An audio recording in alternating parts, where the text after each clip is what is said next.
যারা রমজানের শেষ দশকে মক্কা শরীফে থেকেছেন তারা শাইখ আব্দুর রহমান সুদাইসের কুনুত পেয়েছেন।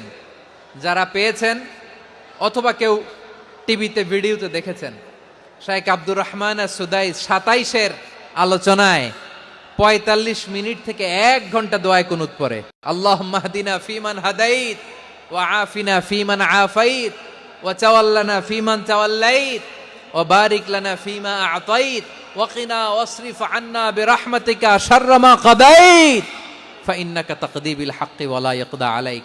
এমন ভাবে হেরেম শরীফে মক্কায় শাইখ আব্দুর রহমান সুদাইস দাঁড়িয়ে হাত তুলে লক্ষ লক্ষ উমরা পালনকারীদেরকে নিয়ে এক মুনাজাত ধরে কাঁদতে কাঁদতে মানুষ বেহুশ হয়ে যায়।